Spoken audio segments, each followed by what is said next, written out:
Hi and welcome to the channel. My name is Mumo, and as promised, we are now talking to entrepreneurs and telling their stories. And today I have a guest on the channel. I want her to introduce herself and then we can get the discussion going. This is episode 1 of Telling the Entrepreneur Story.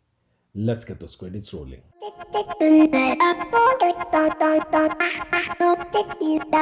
Welcome to the channel. Introduce yourself.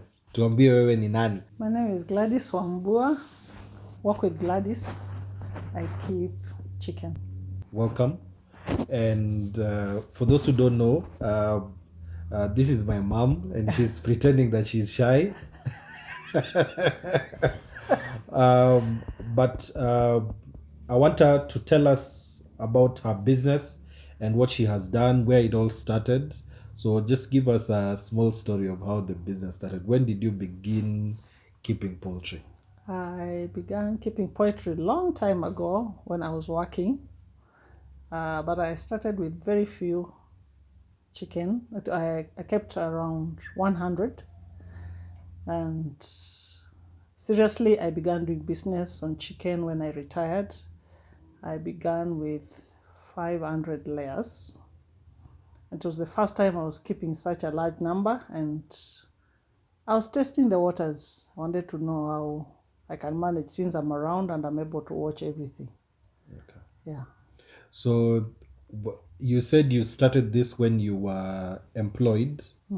So what led you to start that business? There are so many businesses that you can start. Why did you think of doing poultry? Because I loved it. Yeah. I loved keeping chicken, and I had people to sell to my friends, my workmates. Business was there, and customers were there. So there was ready market. So I would keep just like 100, and once I sell them, I would again keep another 100 and sell. Okay, so now that you said now after you retired, you got into it full time. Yes. So now that you have been doing it for a while, what are some of the mistakes that you made when you were starting now this particular business? First of all, it was quite a challenge. I was afraid of keeping the 1 day old. And one of the first mistakes that I made is I spent a lot on giving someone to keep for me until 1 month. So when the person brought the chicks to me, since it was the first time I was handling a lot of chicks, I lost almost like 100 of them. So I was keeping about 400. I was also testing on the feeds, which are the best feeds, and as I kept on changing before I came to the final feed that I was happy with, I lost a lot. But I was able to take care of the 400 up to maturity, and I got a customer that was consistent. But before I got that customer, I kept my eggs almost like 1 month in the store. The store was full, and I didn't know how to look for customers. So it was so hard, and I was wondering, have I made a mistake beginning this business or not? So I just talked to a gentleman that I knew. He was a marketer, and he just spoke to just 2 people who have shops, and they were ready to pick my eggs. And there I began the journey of just selling eggs. Every week I was able to supply. When I look back, I'm unable to meet the demand of eggs today. So one of the things that you noticed is feeds was very important. Feeds was very important. So like you've said, just mixing them up brought a big issue. Yes, because I was trying to test. I was just learning on my own. I was not asking anyone. I didn't have any expertise. It took me time before I realized I have to stick to this kind of feeds. Yeah.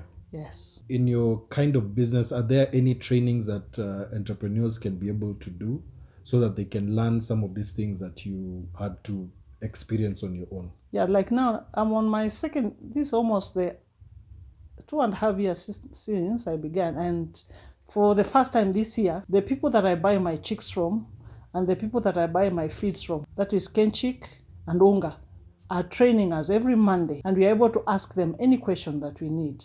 They're able to send their vets. If you have a question, they'll come and check on your chicks, and I'm now enjoying keeping chicks. One of the things now after you've kept your chicken? How can you be able to know if you're now making a profit? What do you do now? I keep records. Yeah.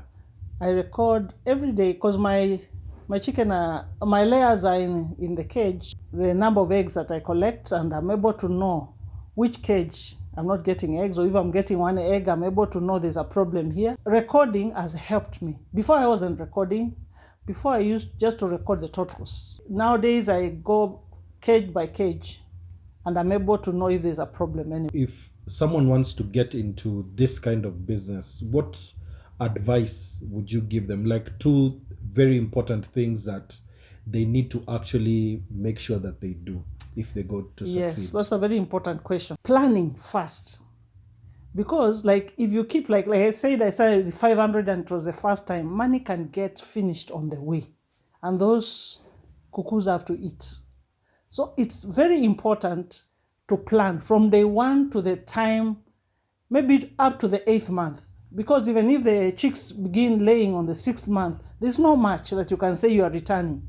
But have money enough for 8 months, and then now you can begin. If you don't have, please don't try, because you'll be frustrated. There are days if you don't have money, you rather not buy food in the house, but buy food for the cuckoos.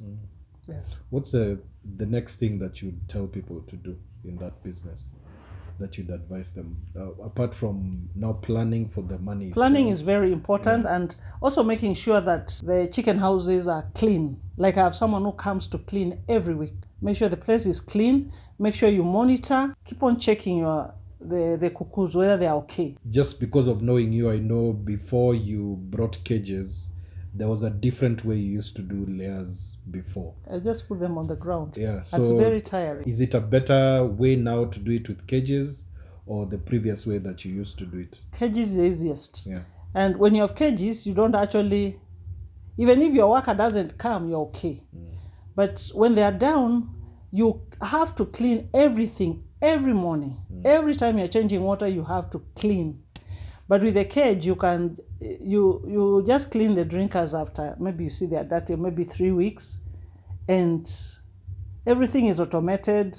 Your work is just to put the feed and then come and collect the eggs. On average, if I wanted to do about 300 layers, how much money should I be saving for the 8 months? You've said 8 months is the money I need to have. How much money do you think I should Not less have? than 100,000. Okay. Yes. As you continue going on, what are your plans for the future for this business, and what are you looking forward to in terms of business growth? My desire is I want to major mainly on layers only, because like before I've been keeping broilers, I've been keeping kienyeji, but now I just want to major on layers because I find it easier, and I find it also easy to get market. And you can actually have one customer just picking eggs. Like the customer I have normally tells me to bring all the eggs that I have, whether they're 100 or 200, because he also has ready market. So apart from that customer, I have another customer, and I'm not able to meet their needs. So I want to major on layers and also make sure that I keep them before the others expire. I'm able to have others that are ready, so that I can have a continuous circle on the eggs. Thank you so much for taking time to speak to us, and we wish you the very best as you continue growing your business. This is episode number 1 of Telling the Entrepreneur Story. We're talking with Gladys, who's a poultry farmer, and she's told us her story of how she was able to grow her business even after retirement, and the plans that she has even to grow her poultry business. Subscribe to the channel, put some comments down below. If you also want to get in touch with her and get her eggs as well, I'll place her contact in the description that you can be able to get some eggs from her. Thank you so much for taking time with us. Thank you. And she also has her own channel where you'll see the second part of this interview with her, and subscribe to her channel as well.